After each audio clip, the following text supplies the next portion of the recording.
सो बेपरवाह जी ने सही मायने सिखा दिए कि सेवा कैसे करनी चाहिए, पुण्य कौन सा सही होता, दान कहां करना चाहिए, जरूरतमंद की मदद करो, कोई बीमारी से तड़फ रहा हो उसका इलाज करवा दो, किसी गरीब की बच्ची की बेटी की शादी ना होती हो उसकी मदद करके शादी करवा दो, कोई गरीब बच्चा ना पढ़ पाए पुस्तकें दो, किताबें दो, उसे कपड़ा लत्ता देके उसकी मदद करके उसकी पढ़ाई करवा दो ताकि वो अपने पैरों पे खड़ा हो जाएगा। यानी जरूरतमंद की मदद करना तन से। आप जो दिव्यांग होते हैं, दिखता नहीं, रास्ते में खड़े हैं, भटक रहे हैं, हाथ पकड़ के उनको मंजिल तक पहुंचा दिया, पूछिए मत, बहुत बड़ी सेवा है। मंद बुद्धि हैं, दिमाग सही नहीं चल रहा, हमारी सात्संग तो बहुत कर रही है और इस बार हम जरूर जिम्मेवारों से आंकड़े भी चाहेंगे, किस ब्लॉक ने अब तक इन 5 सालों में मंद बुद्धि या दिमाग से जो ऐसे हो गए थे कि पैदल हो गए थे उनको वापिस उनके घर पहुंचाया, और किस ब्लॉक ने सबसे ज्यादा ये काम किया। ये भी महान सेवा है। बिछुड़े बच्चे को उसकी मां से मिला देना कोई छोटी मोटी सेवा नहीं होती। यही नहीं, सेवा तो इतनी है, आप करते जाइए। पर आपको जैसे बोला कि बेपरवाह जी के वो वचन याद आते हैं कि जो दिन गुजर गया शुक्र मनाओ, आने वाला बहुत ही खतरनाक। सिर्फ इसी मामले में नहीं बदला इंसान, हर मामले में बदल गया। भगवान को भी तब चुनता है जब उसको जरूरत होती है। एक ने काम नहीं किया तो कहता कोई बात नहीं, तेरी टाल से दूसरा, दूसरे ने नहीं किया तो तीसरा, तीसरे नहीं तो चौथा, कई तो 200 300 बदल लेते हैं इसी चक्कर में कि कोई तो करेगा। और बाई चांस तब तक काम हो गया, जिसके द्वारे पे गया हुआ था काम हो गया, वो ठीक है।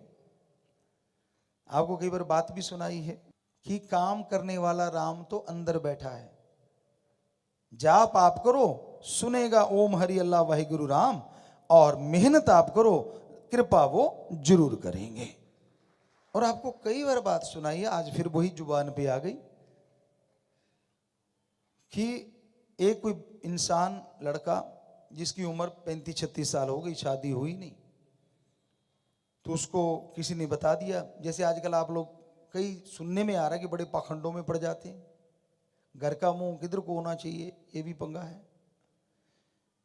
अगर आपको कोई कह दे कि घर का मुंह ऊपर को होना चाहिए तो कैसे करोगे बताइए, या धरती के नीचे की तरफ होना चाहिए, क्या पता कब आ जाए, ये आने वाला हो सकता है अड़ंगा।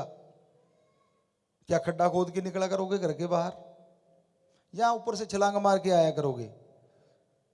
तो ये क्या है, ये चीज हम चैलेंज करते हैं, ये 0%, कुछ नहीं होता ऐसा।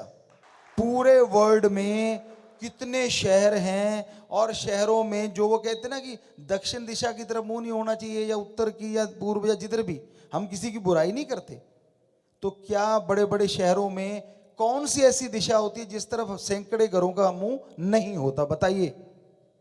उत्तर की तरफ भी होता है, दक्षिण की तरफ भी होता है, पूर्व की तरफ, पश्चिम की तरफ भी होता है। तो जिनका पश्चिम की तरफ रोड ही पश्चिम की तरफ लगती है, वो, या दक्षिण की तरफ रोड लग रही है, मान लीजिए ऐसे रोड जा रही है और उनका मुंह दक्षिण की तरफ है, वो बेचारे उत्तर की तरफ कैसे करेंगे? क्या पड़ोसी के घर में पहाड़ लगा के, सुरंग लगा के दूसरी रोड पे निकलेंगे जाके? कमाल कर रखी है, सीढ़ियों के नीचे फलानी चीज दबा दो, बेड के नीचे ये सिरका दो।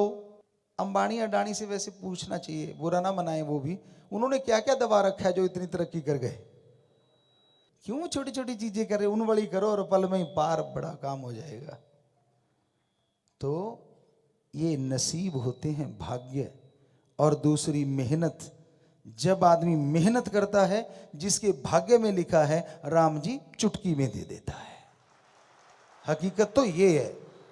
पर इतना पाखंड, और हमें दर्द तब होता है जब कोई सत्संग इनमें हाँ में हाँ मिलाता है। तो बात वही सुनाते हैं, जरूर सुनाएंगे, भूले नहीं हम, कि वो उसकी शादी नहीं हो रही थी, तो किसी ने बोल दिया कि फलां जगह चला जा, बाबा पीर मनोई है, उनकी मज़ार है, उस पे पैसे चढ़ा देना, शादी हो जाएगी।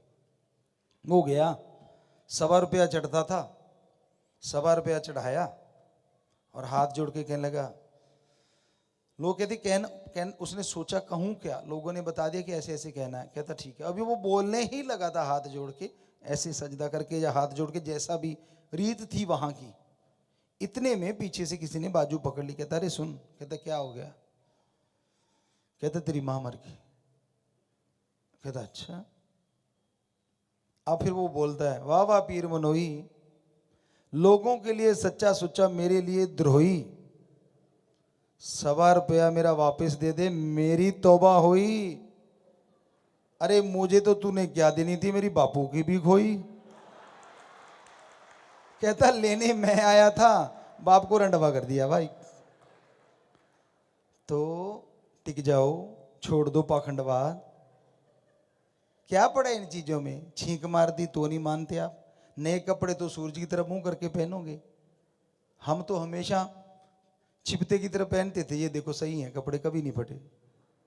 कई बहनें हैं, कई भाई हैं, मंगलवार को शेव नहीं करते। बता, आप जो सरकारी नौकर हैं, जिनको जाना पड़ता है ड्यूटियों पे, शेव करनी ही करनी होती है, फोर्स में हैं, वो क्यों करते हैं भाई।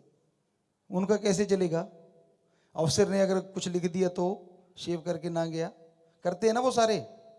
तो कुछ हुआ नहीं कभी कि हुआ, उनको नहीं हुआ, तो आपको कैसे अलग से हो जाएगा। तो हनुमान जी का अगर दिन मानते हैं हम, तो हनुमान जी की कहाँ किस वाणी में लिखा है कि भाई मेरे जब इस दिन वाले दिन आप शेव मत करवाना, कहीं लिखा है। हमने तो पढ़ा नहीं। इस दिन नहाना नहीं, इस दिन कपड़ा नहीं धोना। अरे क्या बना रखा है आपने, ये उल्टा सीधा सौदा। पूछो मत, नजर लग गई। नजर का हद होती है, लेकिन आप सुमन करने वाले हो, भक्ति पे चलने वाले हो, आसपास भी नहीं फटकेगी, लगना तो दूर की बात। हालांकि आह होती है, बद्दुआ और दुआ होती है, ये चीजें सच हैं। लेकिन जो भक्ति करते हैं, उनका सतगुर मालिक उनके लिए एक अदृश्य ढाल बना देता है। ऐसी चीजें आती हैं और यूं टकरा के वापस चली जाती हैं। कोई यकीन तो करे। आप तो कहते हैं जी मैं तो राम नाम भी जपूंगा, सेवा भी करूंगा, पर काम मेरे ये वाला भी होना चाहिए। भाई हद हो गई। वैसे हद नहीं, आपके भी बस की बात नहीं है। ये पहले ही वचन हो चुके हैं कि कलयुग का टाइम ही ऐसा आएगा। तो सेवा का चर्चा हम कर रहे थे।